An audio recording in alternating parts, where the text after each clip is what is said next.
Selamat sejahtera saya ucapkan kepada Dr. Irfan dan kawan-kawan sekalian. Hari ini kumpulan kita akan membincangkan tentang bunuh diri dalam kalangan penduduk di negara maju dan kaya. Apakah itu bunuh diri? Bunuh diri adalah perbuatan untuk menamatkan atau menghilangkan nyawa diri sendiri. Ianya boleh dilakukan dengan pelbagai cara, dengan cara fizikal luaran, dalaman atau kedua-duanya sekali. Apakah punca-punca bunuh diri? Pertamanya, tekanan emosi.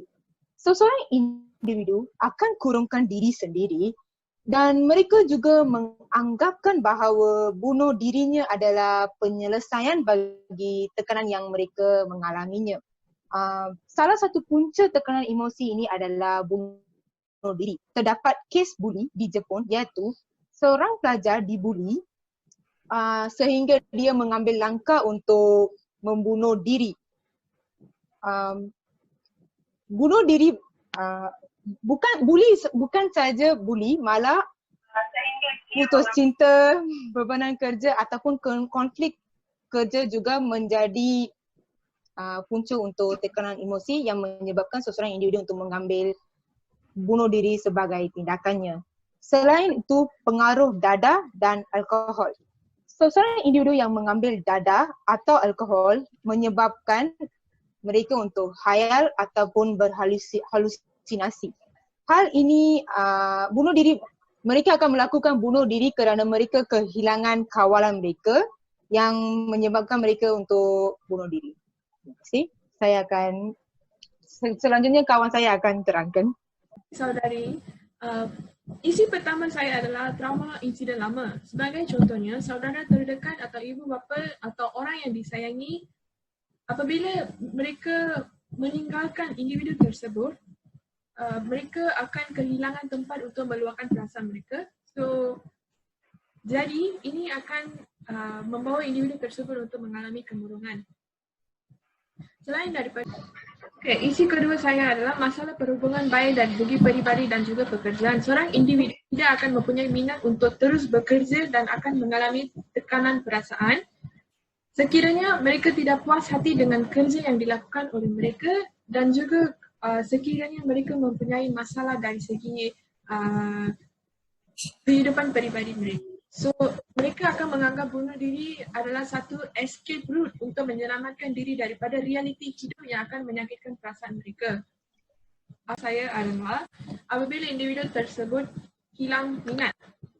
Individu mengikut statistik yang dikeluarkan oleh negara-negara maju dan kaya seperti Jepun, bunuh diri dalam kalangan penduduk berlaku kerana seorang individu mulai hilang minat dalam pekerjaan yang dilakukan atau pekerjaan yang dilakukan kerana individu tersebut hanya melakukan pekerjaan tersebut hanya sekadar untuk mengisi perut, bukan untuk ketenangan hati dan atau dengan kepuasan hati. So, jadi ini akan membawa kemurungan kepada mereka dan akhirnya mereka mengambil keputusan untuk bunuh diri. Jadi ini adalah jadi inilah punca-punca untuk bunuh diri berlaku dalam kalangan penduduk negara maju dan kaya. Terima kasih. Selanjutnya kawan saya akan menerangkan tentang kesan-kesan bunuh diri dalam kalangan penduduk negara maju dan kaya. Terima kasih saudari. Terdapat banyak kesan negatif akibat bunuh diri dalam kalangan remaja.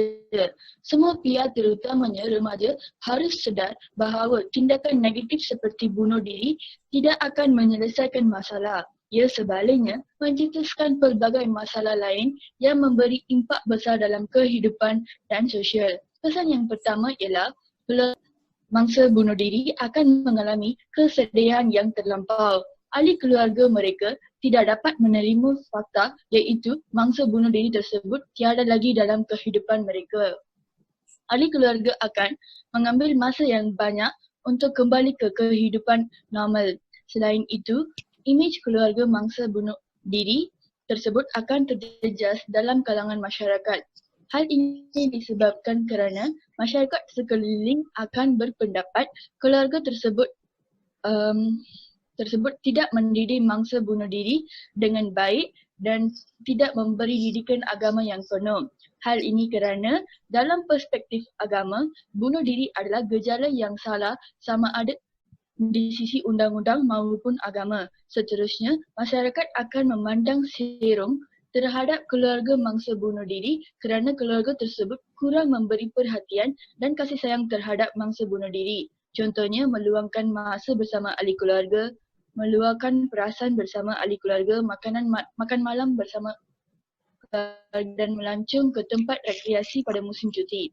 Tambahan pula, gejala bunuh diri dalam kalangan remaja memberi impak negatif kepada negara. Misalnya, menjejaskan pembangunan negara. Semua remaja mempunyai tanggungjawab dan harus memainkan peranan masing-masing untuk menjalankan pembangunan negara kerana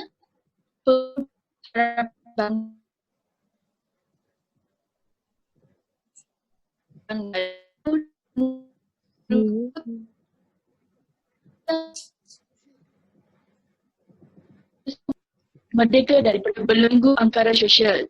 Hanya remaja yang berkualiti akan cemerlangan negara. Mereka tidak diasuh, dibimbing dan dididik dengan kamil. Tidak mustahil segala aspirasi negara hanya sekadar imajinasi semata-mata dan tidak dapat menjadi realiti. Itu sahaja daripada saya. Selain daripada itu, kawan saya akan menerangkan. Seterusnya, kesan buruk daripada bunuh diri adalah ia akan memberi impak kepada ahli keluarga mangsa. Sebagai contoh, apabila seseorang membunuh diri, keluarganya akan menjadi tidak stabil.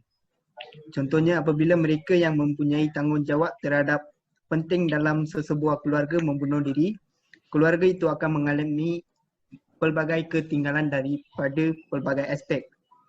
Isteri, anak-anak dan ibu bapa mangsa tersebut akan mengalami kesusahan dalam kehidupan untuk menyara hidup. Ahli keluarga mangsa bunuh diri akan mengalami pelbagai masalah dari segi pendapatan, stres dan juga kedamaian dalam hidup. Ini akan menjadikan keluarga tersebut lebih teruk. Seterusnya, bunuh diri juga akan mempengaruhi orang lain. Sebagai contoh, orang lain atau orang yang rapat dengan mangsa bunuh diri akan pandang rendah kepada mangsa bunuh diri. Mereka akan mudah terputus asa dan tidak akan berusaha untuk menyelesaikan masalah tersebut. Mereka akan menjadikan mangsa bunuh diri tersebut sebagai role model mereka. Sebagai contoh, terdapat banyak artis-artis dan seperti penyanyi, pelakon yang terlibat dalam kes bunuh diri. Mereka tidak mempunyai ketabahan dalam kehidupan mereka dan mereka membunuh diri. Ini akan memberikan impresi buruk kepada peminat-peminat mereka dan ini juga akan menyebabkan peminat-peminat mereka mengikuti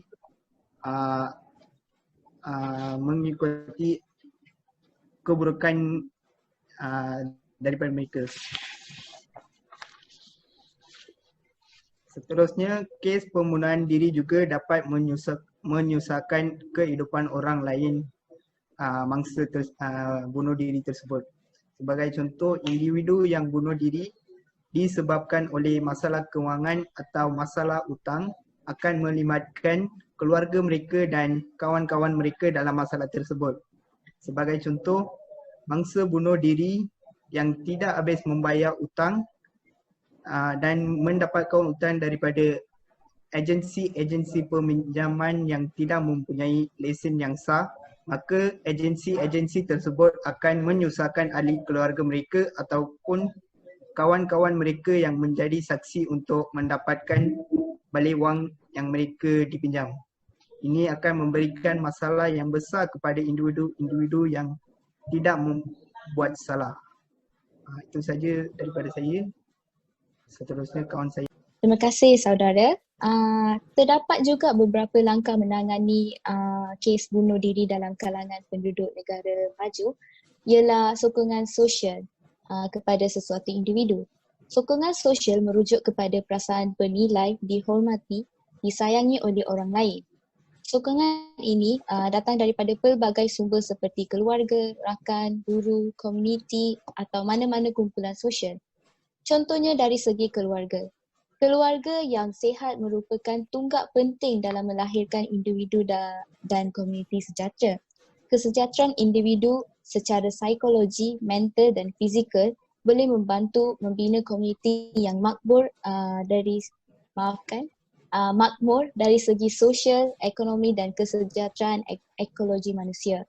Berdasarkan kajian, ini membantu penduduk memahami kepentingan tahap kesihatan keluarga dalam membentuk komuniti yang sejahtera. Kajian juga menunjukkan sokongan sosial memainkan peranan penting dalam pengurusan masalah psikologi. Sokongan sosial yang kurang didapati salah satu faktor yang menyumbang kepada masalah psikologi dalam kalangan penduduk terutamanya pelajar, seperti apa yang saudari Prita kata, tekanan emosi. Terdapat banyak kajian empirikal yang menerangkan hubungan sokongan sosial dengan masalah psikologi dan dalam kalangan pelajar. Sokongan sosial yang kurang membawa kepada masalah psikologi dalam kalangan pelajar. Sokongan sosial yang kurang ini membawa kepada masalah psikologi seperti kemurungan, kesunyian dan keresahan yang mengakibatkan seseorang individu tu selain itu, sokongan sosial juga didapati mempunyai pengaruh yang penting terhadap perasaan bunuh diri. Sokongan yang diterima oleh pelajar membantu mereka secara tidak langsung menunjukkan stabilan emosi. Sebaliknya, penarikan diri sosial iaitu tindakan menjauhkan diri daripada berinteraksi dengan orang lain akan memberi kesan negatif kepada kesejahteraan psikologi mereka.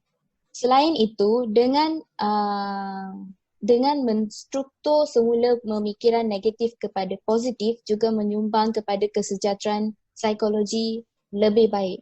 Penstrukturan semula ini penting supaya dapat mengubah emosi negatif kepada lebih positif dan individu akan lebih optimis terhadap cabaran yang mereka alami.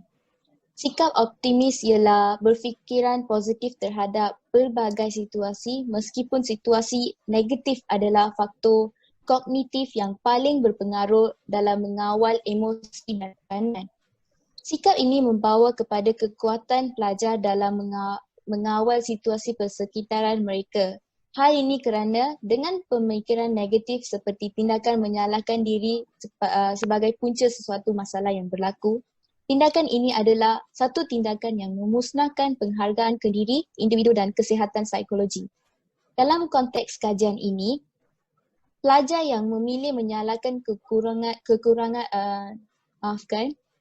kekurangan diri sebagai daya tindak menghadapi tekanan cenderung memiliki kesejahteraan psikologi yang rendah. Dengan ini, saudari Syarah akan menerangkan lebih lanjut. Terima kasih kepada saudari Sarmila. Sekarang saya akan meneruskan tentang langkah yang lebih mendalam untuk mencegah masalah bunuh diri. Salah satu masalah yang meningkat Sorry guys. Okay, salah satu masalah yang meningkatkan masalah bunuh diri dalam negara yang maju adalah gaya hidup pekerja yang teramat stres. Pihak majikan seharusnya meneliti gaya hidup pekerja mereka dengan serius, di mana mereka seharusnya membuat tinjauan terhadap pekerja mereka sekurang-kurangnya 2 kali sebulan. Pihak majikan juga boleh mengaturkan jadual cara pekerjaan kepada lebih sistematik di mana pekerja dapat bekerja dalam situasi yang tidak huru-hara dan mengganggu emosi dan fokus mereka semasa bekerja. Majikan juga seharusnya menyediakan suasana pekerjaan yang tenang dan ceria. Selalu berinteraksi dengan pekerja, mengetahui masalah dan yang serius yang sesetengah pekerja menghadapi dalam kehidupan peribadi mereka.